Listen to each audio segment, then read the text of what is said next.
I love it, guys. I love it, man. Let's go.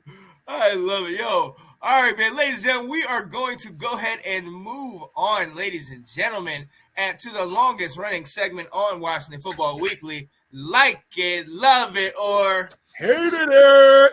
Yay. Yo, buddy, here we go. Yo, so got to do this. And if you don't know, like it, love it, or hate it is where we just tell you how we feel about certain topics. Some of them dealing with the game, some of them dealing with the team, some of them just in general. And we're going to go ahead and start off with Washington's defense in the Dallas game. I'll start off with this. I want to tell you, I actually liked it. You know, and we've seen how the struggles that Dak has had. We've seen, obviously, that we gave them an 18-point cushion and we opened them up. But honestly, I feel like there was a point in the game where we easily could have just said, hey, we'll mail it in and forget it. But that second half, we came to play. We sat there and shut down that offense. They were 1 of 6 in the red zone. Being down 24-0 in the first half and seeing that stat, we shut that offense down. That D played out of his mind, yes, but I think we did good. I definitely like what we did on defense. Can't love it because obviously we did give up enough and we did give up their opportunities for them to do what they to win the game and put it away. But I definitely like what our defense did.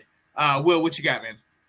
Yeah, truthfully, that was I really thought if we were going to lose the game, it was going to be because of our defense. I thought that if anything, it was going to be Dak shredding us through the air, and it didn't seem to happen. They were put into some tough situations at times. They held their own a little bit, way better than I thought. I think we've already said though, we have to make plays. Yeah. We cannot give them more opportunities to score, in the red zone. We were off the field on that stop on third down, and John Allen is caught for being offsides, and then we give up 6. That's a huge momentum, change. You get a big break like that, like we did, like you're running off the field saying, we won that series right there by holding them to it, and you guys know this is such an emotional game. But truth be told, I can't talk much about the second half, because this is a game I said, if I keep watching this, I'm going to be really mad, and I have family in town visiting with us, and so I took my son to the park. Yes! Hey, and ladies and gentlemen, I sat here, he said he was at the park, and I'm sitting here messaging him like, all right, this is what happened. We got the first down. We're doing this. Oh, they got a touchdown. Oh. As soon as Cole Holcomb picked off it, I was like, okay, let me start paying attention. So right. He's going down the slide, and I'm looking at the score here, and then all of a sudden when it turned to we had the ball and we were driving, I flipped on Sirius and I'm sitting here holding it, listening. So as soon as and I just heard Bram Weinstein go, and that's going to be a fumble. We're going to lose the game. And I was like, okay, I'm done. And then there it is. We're done. So I didn't have to get so emotional because I was very quiet in the first half, but internally I was stewing. Yes, that's how we all are. What do you think, man? This doesn't necessarily have to do with the defense, but just the whole team and the whole team. There was a whole bunch of momentum killers in this game, and that's what was really bothering me is when we were feeling ourselves, starting to get things going, then boom, deaded it. And I'm like, oh man. So back to the question. I actually I'm gonna split this up into two. First half, hated it. Honestly, it was just awful. I don't know what they were doing. And I mean, granted, they were tired from being on the field the whole damn time. Excuse me, because the offense couldn't stay on the field for anything. But I hated it. It was just not what we were accustomed to the last 4 weeks prior. So hated it. Second half, I liked it. And just to say, we were down 20? Did you say 24-0 at halftime? Mm-hmm. Guys, there's not enough momentum. Honestly, I just want people to understand this. It is so hard to get momentum when you're down like that. You know what I'm saying? To come back from that. That is so hard. So, demoralizing. Like you really you're like, man, just hurry up and win. Like honestly, I guarantee you there was a lot of people and it's cold outside too, bruh. But for them to show up, I actually, guys, I'm gonna go second half. I love it. I really do. I love the defense. I love what they were doing. I love that they were able to come back and actually put up a fight, especially with all these plays on offense that were just, like I said, demoralizing. Like, and it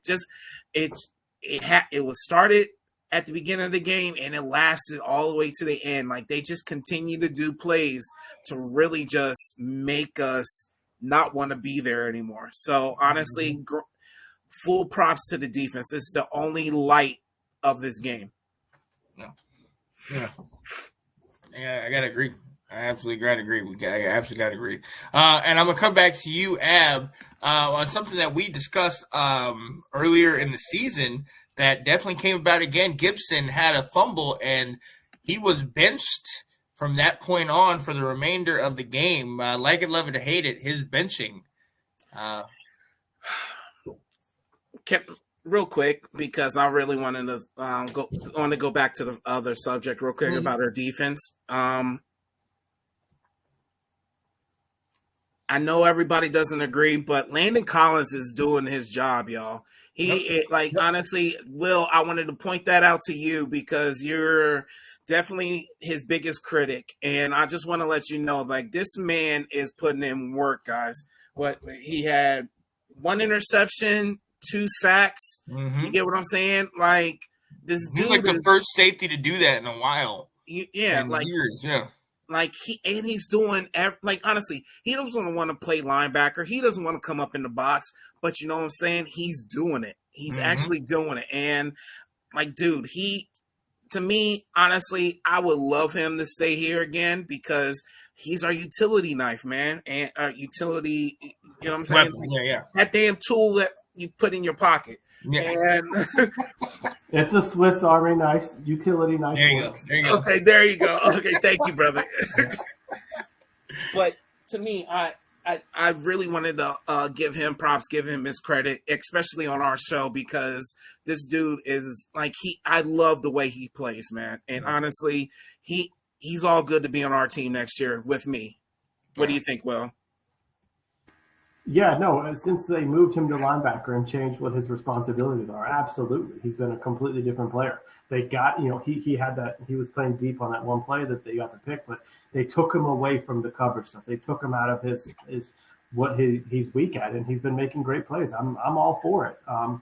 Next year, we'll see. We'll look at what the cap goes. But I mean, like you said, he's had a complete turnaround in his season. And I will say this, I've been critical of him because I haven't liked what he's doing out there, but I'm not going to root for him to suck out there either. Of course. I want him to be good. I want him to justify that contract that they signed, that, kind of outrageous contract. And like I said, right now, he's he's COVID free and he's making plays. He's one of our stellar, our like stalwarts on defense. Right? Let's go. And I'm gonna put this out into the universe too. If Philly does not win this game, then honestly, with as many people as we got on the COVID list and the IR and our I'm trying to tell you, we're gonna have the water boy taking some snaps. If Philly does not win, bro, y'all need to forfeit the rest of the year. And I'm trying to tell you, you need to forfeit the rest of the year and get the number 1 draft pick. Like that's just exactly what it is. Hold Maybe up, gentlemen. We can bring Team Tebow to join our team for this game. Look, hey, gentlemen, get your physicals ready. They're about to sit here and have open tryouts. All right, I'm ready. All right, I'll be special teams. I'm gonna be Mark Wahlberg, like from the movie. Vince Papali. Yeah, let's go. I can dig it. Yo, Ab, I'm coming back to you, man. Gibson getting benched. It's needed, guys. Honestly, I hate it. Because honestly, he's our best running back, especially with McKissick out, and it looks like McKissick might be out again this week. Like, to me, I've said it before, guys, this stuff is needed. It's the accountability of it all. And to me, we want him long term. I don't know how y'all remember, was Matt Jones is that running back? Like, is it Matt Jones? Mike Jones, We the had a running Matt back. Jones out of Florida, yeah. So honestly, this guy, like, to me, I see a lot of Gibson, like them being like a similar player, and especially not being able to hold on to the ball. I think Matt Jones probably would have been on the team a lot longer if he didn't mess up. Like, this dude was actually a decent player, but to me, I just think it was a ball security game. I know it's not. It was before the Ron Rivera era and everything that I already understand that, but I'm just saying no football coach, no head coach wants a running back that fumbles.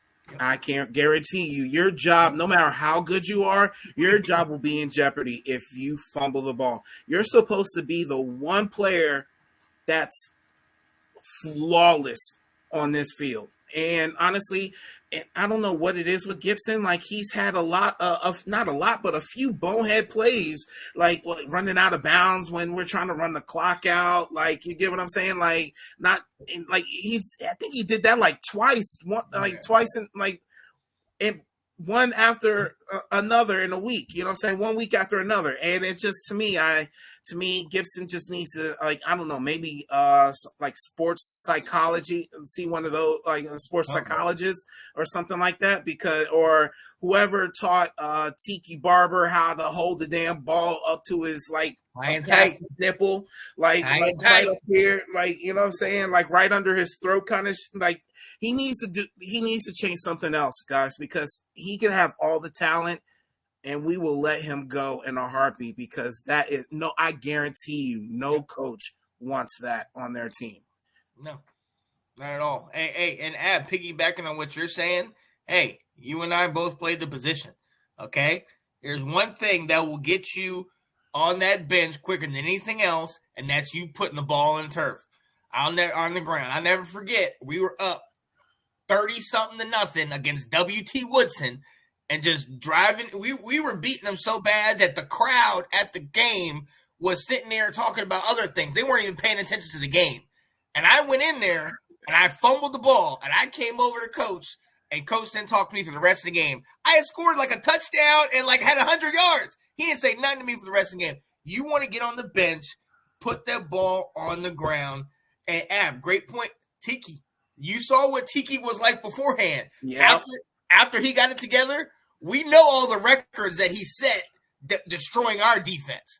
You know what I mean? And doing all the things he did. Hey, we saw it. I don't know if we all saw the movie The Program. You know what I mean? Yeah. Where you carry the ball everywhere you go. That stuff is legit. Like, you know, we might not have necessarily do that. Me and you, Ab, but we still, it is the number one thing you learn. You can't do anything without the ball. You have to take it wherever you go. So this is we talked about the accountability. Go ahead. Yeah. Real talk. I just wanted to add on to that. Like, well, just to put in perspective, you fumble the ball and you lose the ball, you come over to the sideline. And I remember when I told you that our head coach told us that we needed to be right there next to him, like, so he didn't have to go look for a running back. I'm trying to tell you, it looked like you just talked about his mama, and he looked like he was about to fight you, kind of thing, if you fumble the ball. Like, I'm trying to tell you, like, he was like, it looked like he was like, I'm about to put the paws on you. Like, right. That bad. That bad. That's how bad it is when you fumble the ball. The coach can't even look at you. That's true. Yeah, and you know, because like Ab said, you want to be that guy. Like, if the coach turns around, you're right there. But if you're that guy right there after you fumbled, and then he turns around and looks at you, he's like, "Oh, are you? Didn't I tell you to get off the? You know what I mean?" Like, He'd be ready to fight you, Will. I'm trying to tell you, man. Especially coach. Yeah. Yo, so what do you think? Like it, love, or hate it, Will?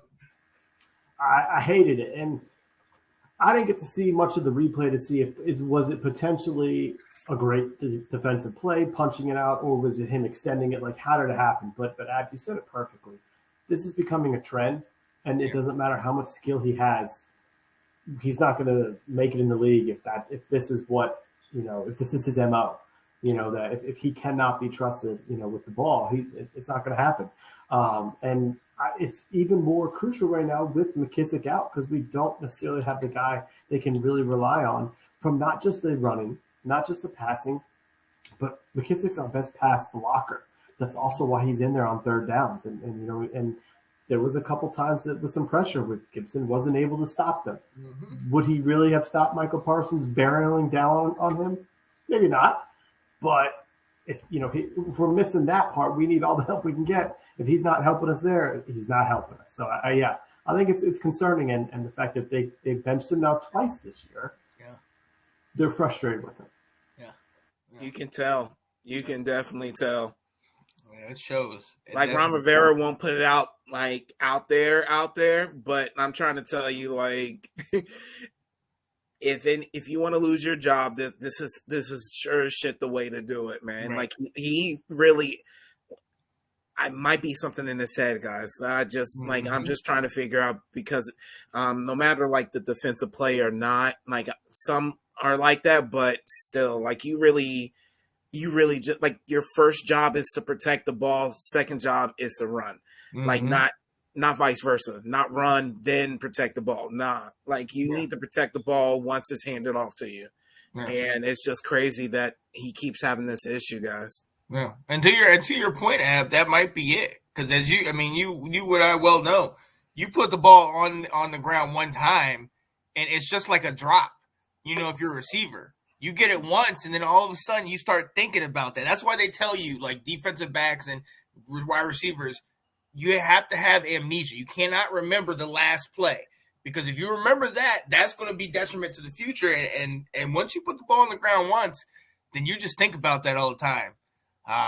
But look, we have got to move on because we talked about this offseason. Will, I'm coming to you. We talked about this offseason. One of the things that we worried about outside of our depth was injuries.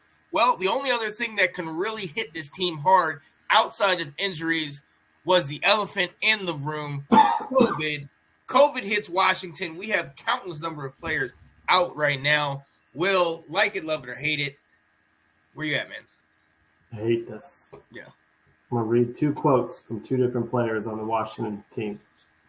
I got vaccinated, so I'm going to trust the vaccine. I'm not going to say I'm not worried, but I trust my body. Got a good diet, got a booster shot. Just do my best to stay available for this team. Now I got another quote from another player. I'm not a fan of it. I probably won't get vaccinated until I get more facts and that stuff. I'm not a fan of it at all. I haven't caught COVID yet, so I don't see me treating COVID until I actually get COVID. To who said number two? Montez. Is that Montez Sweat? Yeah. Yeah. The first one was Shaka Tony. It's too late. Like, it's too late after you get it, right? Like, I mean, there's people justifying, like, I got the antibodies, so I don't need to get the COVID shot. Like, get out of here, man. Yeah, so I'm not going to say, I don't think we know yet that Montez Sweat was the guy who did it, okay? But he is the first one that got it. We know he's unvaccinated. And now we're 18 players later that it's spread to. So we can't go out here blaming him on everything yet. But that was his mentality in August. Yep. And his coach begged him to get the shot. He begged Kendall Fuller to get the shot. And they didn't get it. Don't think Chase Young has it. Thank goodness he's out. So but if in this situation that he can't be to blame for this. Our biggest concern was what happens to our defensive line if one guy gets it and spreads it through everyone. And right now, the only defensive lineman that I know of, that I knew going into the season that I've heard of before, is Deron Payne.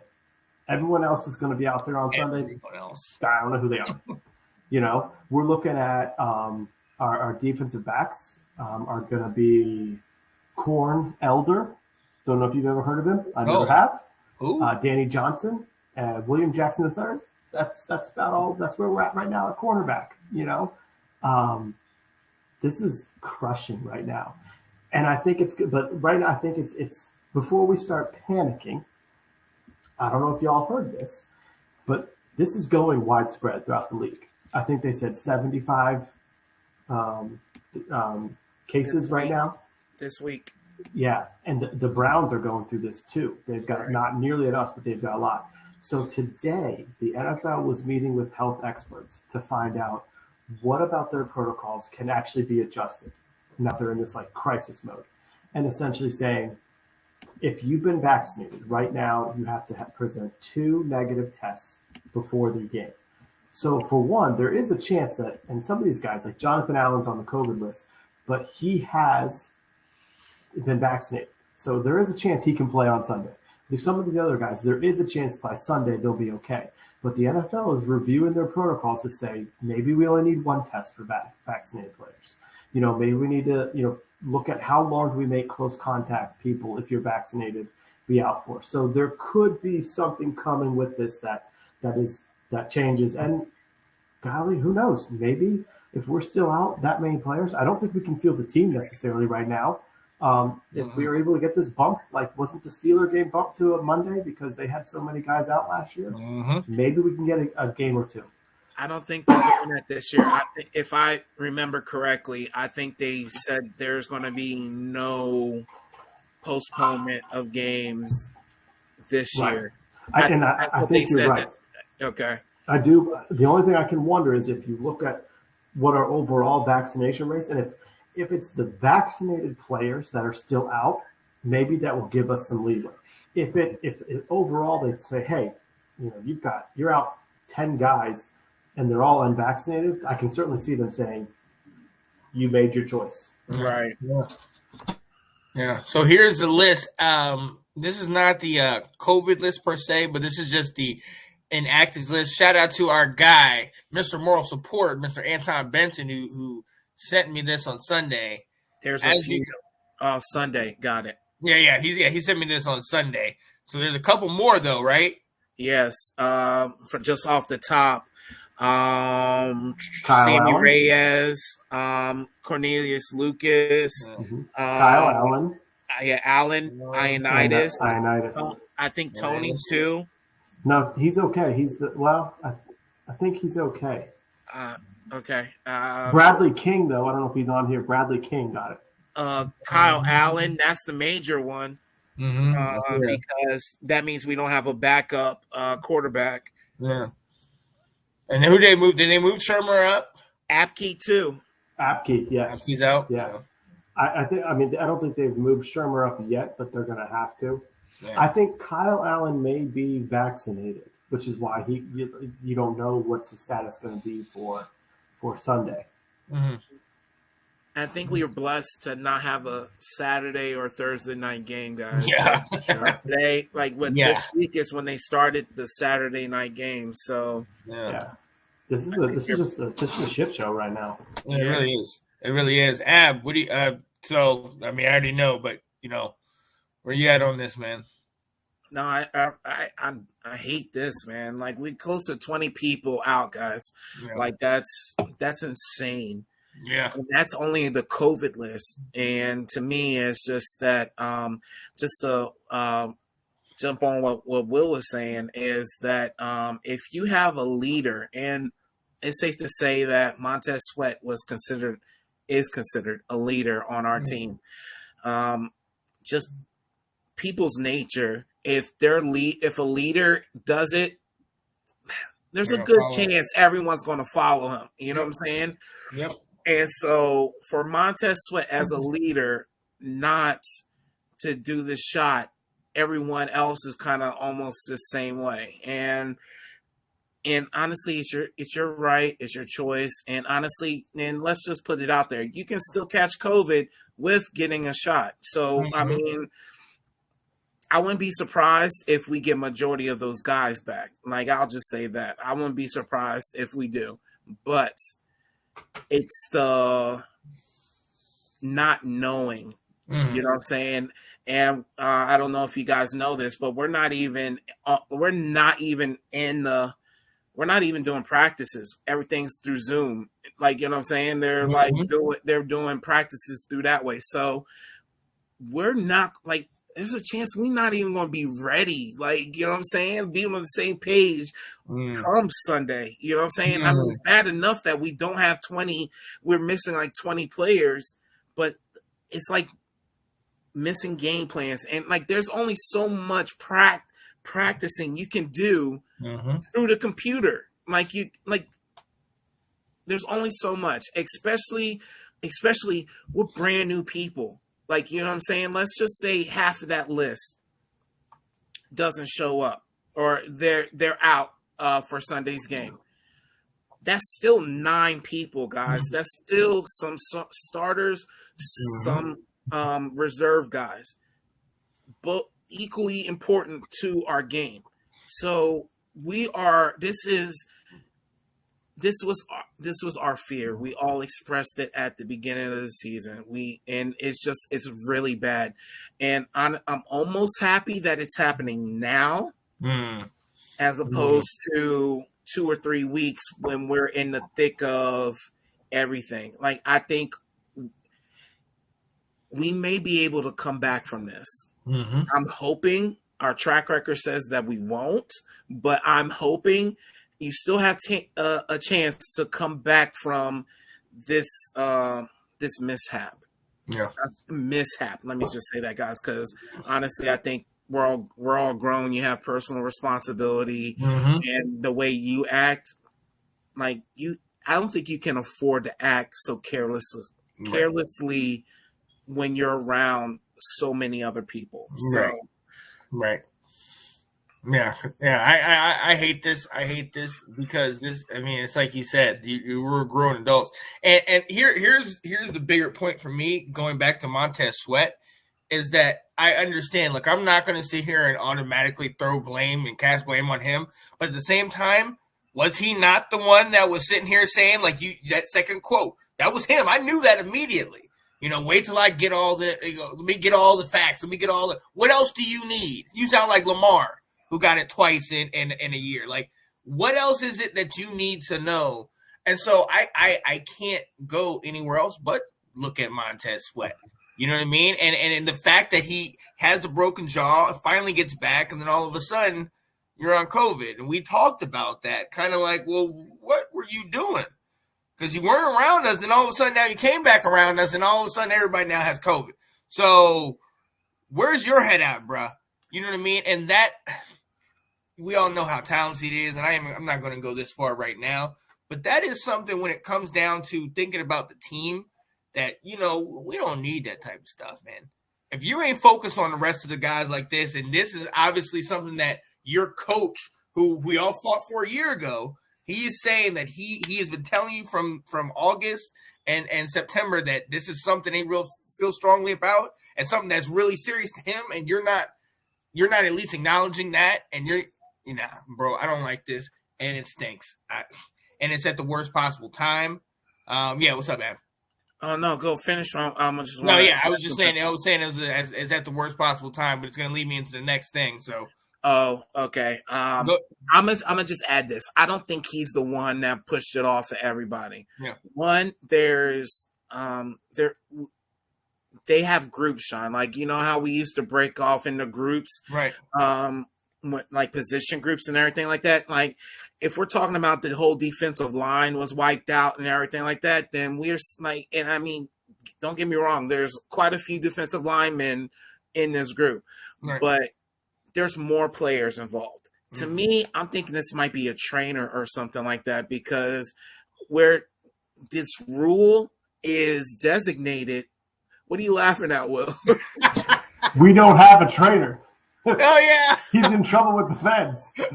But I get your point. It might be a staff member who's around everybody. Yeah. No, but doesn't mean you don't have an assistant trainer. You get what I'm saying? Like, I mean, that's what I meant, bro. Shit. But, no, okay, the assistant trainer's out with the feds as well. He's in just as much trouble. No, we don't. We have all these injuries, and we don't have a consistent athletic trainer around. We have nothing. Wow.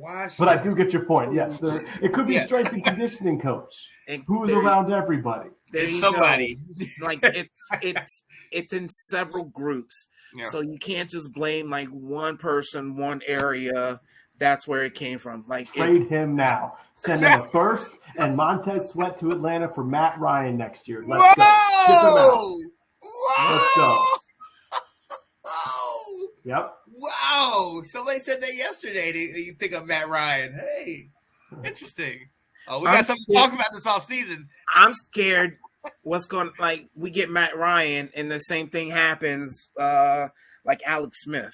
You get what I'm saying? Like that's like I love the experience, but a lot with experience comes wear and tear. So to me, I know it was a freak accident. It doesn't happen all the time, but I like honestly to get an older quarterback at this point in time, especially especially now, I just don't think an experienced quarterback is necessarily what we need, especially without drafting a quarterback. We shall see. Off season's going to be eggplant season. That's all I'll say. You heard it here first, ladies and gentlemen. Eggplant is in the building. Okay, look, if he can get past bowl season, ladies and gentlemen, where his team takes the L to my Tar Heels. South Carolina's going down in the mail. Did you all just see what happened yesterday, Monday night? Did you see who transferred to the Gamecocks? Yeah. Oh, Mr. Spencer Rattler. Do you see who's number 3 in odds right now in Vegas for the Heisman next year?